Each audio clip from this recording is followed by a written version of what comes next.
Hello and welcome to Game View. And before we get into the video, I actually recorded regarding tabletop mode gameplay, which I didn't catch any of this kind of mess. I put this game into docked mode and there is some serious issues going on. This just randomly appeared and you can see there's some purple bits or rocks on the floor as well, which has this graphical little glitch going on.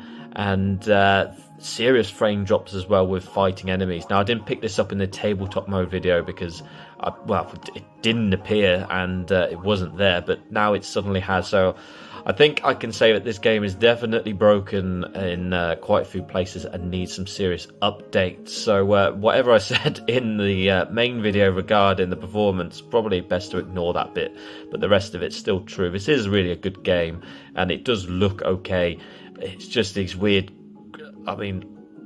it's really weird. He's running around in this thing. There's things on the ground that are just popping graphics. There's flickering graphics and all sorts. So I'm probably going to have to close the game down to start again. But anyway, on to the actual main video. Hello and welcome to Game View. If you are new here, make sure to drop a like and subscribe on the channel as it's greatly appreciated and helps out a lot. Now today we're just taking a quick little look at Kao the Kangaroo, or Kao the Kangaroo, however you pronounce it, running on the Nintendo Switch. We are on an OLED this time and in tabletop mode with a Pro controller attached.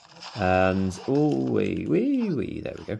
And yeah, I mean, this game is quite nice. It's a platformer, 3D platformer, just like back in the day.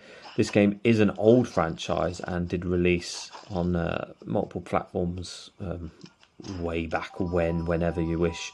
My first outing, and only outing actually, with Kao the Kangaroo till now was on the PSP. I think it was an exclusive PSP version from what I remember, but it was quite good fun. And you know what, I hope it does come to the service, the new PlayStation service actually, as I'd like to replay that one. But this game in the meantime is very good. I'm enjoying it a lot.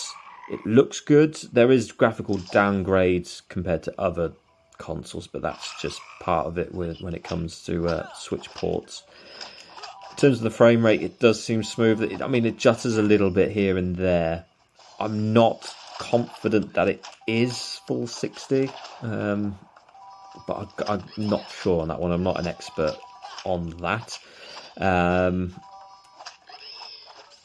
It just seems it seems like a solid 30 to me for my money, but it is a solid 30 with the occasional drip stutters. But again, I've not really, it's not taken me out of the gameplay experience. I've not really noticed it too much.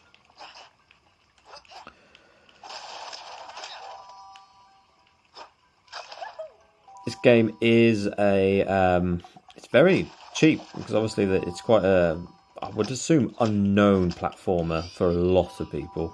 So I think they've gone in smart and gone, you know what, this isn't a full 60 like Crash 4 was. This is a £25 or $30 game. So it's a budget title, which is quite a clever move actually, because you know who's going to argue in that.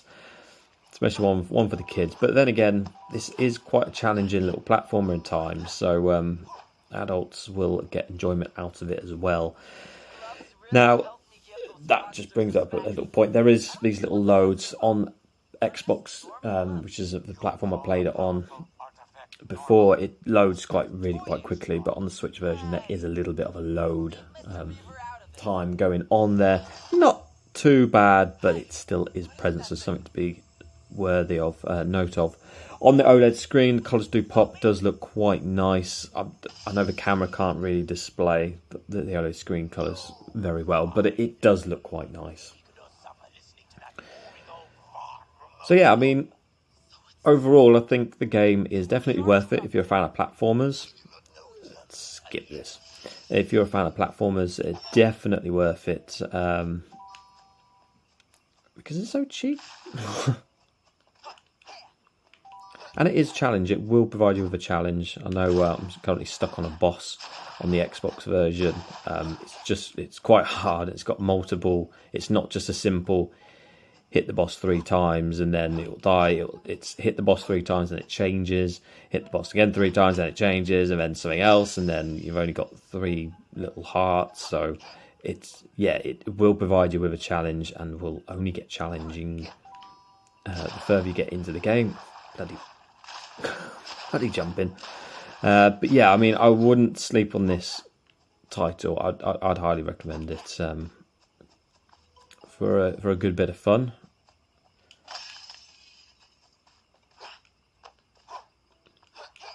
But I do like my platformers, so you know, that could be a bit of bias there, as I do enjoy my platformers as bloody beaten by a jump. But yeah, so overall on the Switch side of things, it's looking and running well on the OLED system. I'm sure that the screen won't be as sharp on the other systems, as the OLED screen is a lot brighter in colours, etc. But I'm sure it runs perfectly well on other Switches, as the internals of the OLED is exactly the same. It's literally just a screen. And on the TV mode as well, it does look good. Still with the graphical downgrade from the Xbox version. The Xbox version is just like so bright and wonderful with HDR and all that kind of stuff.